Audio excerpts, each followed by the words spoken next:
Ingiliffaadhaan akkamitti qorratu na rukutee jechuu danda'a. Yookiin immoo akkamittiin ciqilee kootu na buqqee jechuu akkamittiin danda'a. Akkasuma mataa kootu cinaa tokkoon na dhukkubaa yookiin immoo garaatu na dhukkubaa jennee akkamitti ibsachuu dandeenya. Gaafileen amma isin gaafadhe kanaa fi kanneen biraas bal'inaan akkamitti dhibee keenya akka ibsannu kan ilaallu ta'a. Amma xumura viidiyoo kanaa nu faana tura.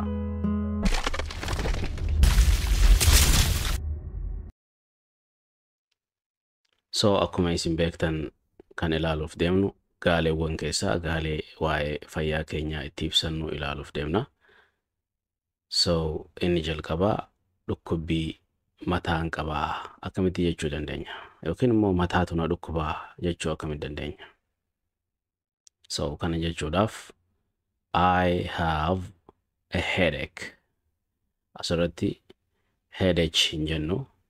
So CH kana akka ka jedhutti dubbifna jechuudha. So I have a headache jenneetti dubbifna jechuudha. Dafnee yeroo jennu I have a headache. I have a headache jennaa jechuudha. Okay? Dhukkubbii mataan qabaa yookiin immoo mataatu na dhukkubaa jechuudha. Inni biraa garaan na dhukkubaa jedha. Nam tokko doktooraafis ta'e yookiin immoo nama biraatiif dhibee isaa kan garaadhaa akkamitti ibsuu danda'a. Ingiliffaadhaan jechuudha. Akkana jedha. I have a stomach ache.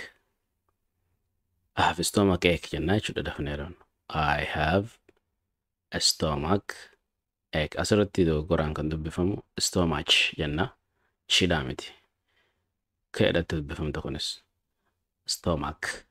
Okay. I have a stomach ache. Kunilleen H miti. Acheidha akkuma reefu isin jedhe. I have a stomach ache yeroo jettu garaan na dhukkubaa jechuudha.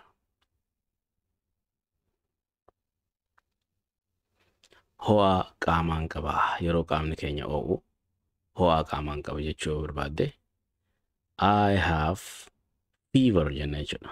Feverii miti kunis fever jennee dubbisna jechuudha. I have fever. I have a fever jettaa jechuudha. I have a fever jennee dubbanna jechuudha. Kun immoo qufaan qabaa. Qufaatu yookiin immoo utaallootu natti jira jettee ibsachuu barbaadde I have a cough jettee jechuudha. I have a cough. Qufaa qabaa yookiin immoo utaalloon qabaa jechuudha.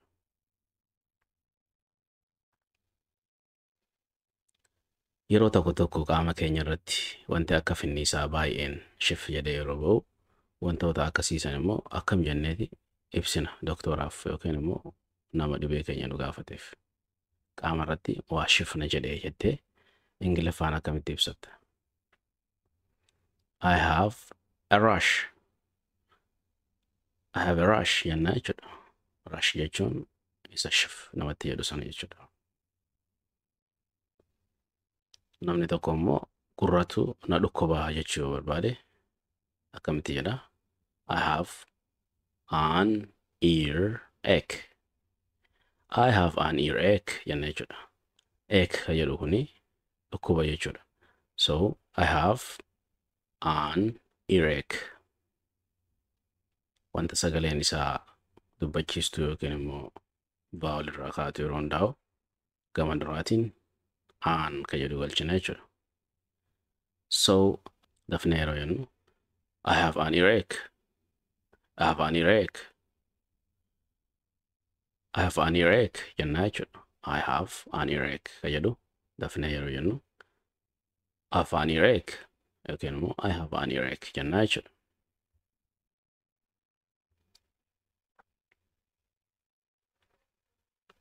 Yeroo kun immoo ciqilee koo na buqqee jedha. Buqqaa fi cabaa jedhamteeti wanni takka jirti. Buqqaa fi cabaa wanta jedhamutu jira miti. Buqqaa jechuun yeroo jointiin yookiin immoo qaamni keenya bakki lafeen itti walitti dhuftu lafeen bakka irraa sossoo'u. Okay? displacement jechuudha. Yeroo sani buqqaa jedhama. Cabaan immoo fracture jedhaniini suni yeroo lafeen namaa cabu jechuudha. Bakka jointiin taane bakka qaamni lafee walitti hin dhufne iddoo biraa yeroo cabu cabaa jennaan. Amma asirratti buqqaano Ingiliffaan maali ka jedhudha. So nam tokko ciqilee isaatu buqqee ciqiloo koo na buqqee jedhee ibsuudhaaf akkamittiin danda'a. I have a sprained elbow jennaa jechuudha. I have a sprained elbow. Elbow jechuun ciqileedha. So ciqilee koo na buqqee jechuu jira jechuudha. So isin yoo koomeen keessan isin buqqee fakkeenyaaf bakki sunis bakka lafee walitti dhufu I have a sprained ankle jennaa jechuudha. Ankeliin sun isa abbeeraa osoo hin taane lafeen isa suura irratti agartan kun iddoon kuni ankle jennaani sagaleen isaa tokko jechuudha. Ankeliin isaa adeeraa yookiin immoo abbeeraaf jennuu fi inni koomeedhaaf jennu tokko ta'a jechuudha. So I have a sprained elbow yookiin immoo yoo koomeen keessan isin buqqee I have a sprained ankle jennaa jechuudha. Akkasuma iddoon biraas yoo isin buqqee yommuu kana fakkaatu ijaaruu dandeessanii jechuudha. I have jettanii sprained bakka isin dhukkubu itti guutu jechuudha. Okay, kun immoo quba koo na murame jedha. Namni qubni isaa murame tokko akkana jedha. I have a cut on my finger. I have a cut on my finger. Quba koo na murame jechuudha. Kun immoo qorran qabaa jedha yookiin immoo akkanatti jennu qorratu na rukkutee ka jennu sun qorran qabaa jechuun maal jechuudha Ingiliffaan. I have a cold. I have a cold jenna jechuudha. I have a cold. Qorran qabaa. Yookiin immoo I have influenza. Inni kun immoo influenza. Kun immoo influenzaan qabaa jedha nam tokko. Influenza qabaa. Jechuu barbaade Ingiliffaan akkam jedha. I have a flu. I have flu jedha jechuudha. I have flu. Asirratti wanti adda isa taasisu isa flu jedhamu kana vaayirasii influenza jedhamtuuni nama qaba jechuudha. Qorra birarraa adda kan isa taasisu vaayirasii influenza yookiin vaayirasii influenza jedhamtuun nama qaba. So saniif inni kun san ta'e saniif yeroo kana maal jenna influenzaan qaba jechuudhaaf yoo barbaadde I have flu jetta jechuudha. Flu. Garaan na dhukkuba jechuu barbaadde salphumatti maal jetta I have a stomach ache. I have a stomach ache. Xiyyeeffachuu irratti rakkoon qabaa jedha asirratti. Xiyyeeffachuu irratti rakkoon qabaa. I have difficulty concentrating. I have difficulty concentrating. Yeroo takka takka qalbiidhaan waan takka hordofuu yoo dadhabnu yaadni keenya yeroo adda faca'u. So inni illeen dhukkubarraa jechuudha. So dhukkuba psychology. So xiyyeeffachuu irratti rakkoon qabaa jettee doktora psychiatristiidhaaf ibsuudhaaf akkana jettaa jechuudha. I have difficulty concentrating.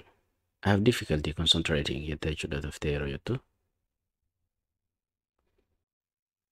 Kun immoo qufaa qabaa jedha. Qufaan qaba jechuun I have a cough.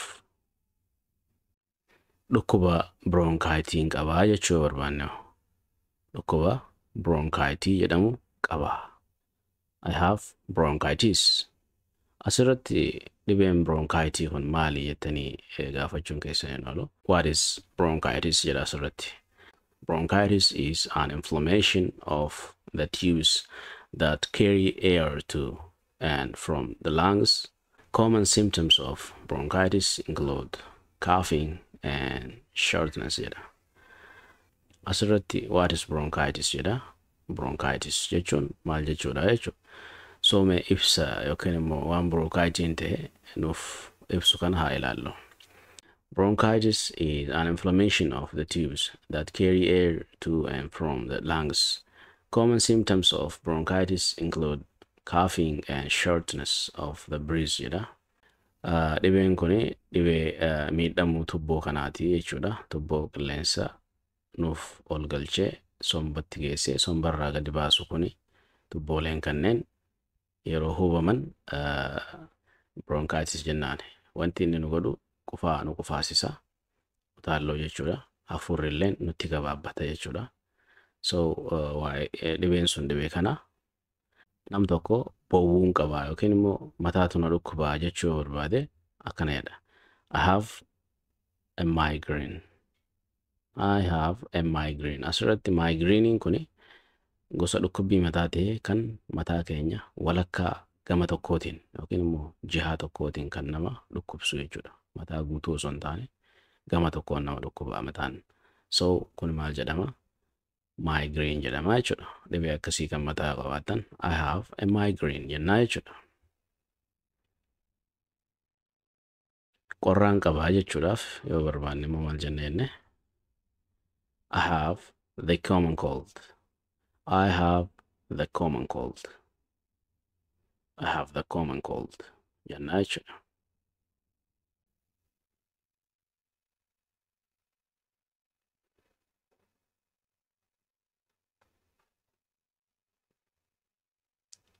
I have the common cold jennaa jechuudha. Isa kan reefu sanirra qorraan qaba jechuurra maaltu adda isa taasise kan reefu inni kan reefu qorruma akka qorraa taasisa. Inni kun immoo common cold kan jennuun dunfafa yookiin immoo gosuma utaalloo yookiin dhibee qorraatiin wal qabatu ta'e kan yeroo qilleensi jijjiiramu nama hunda qabatu sana jechuudha.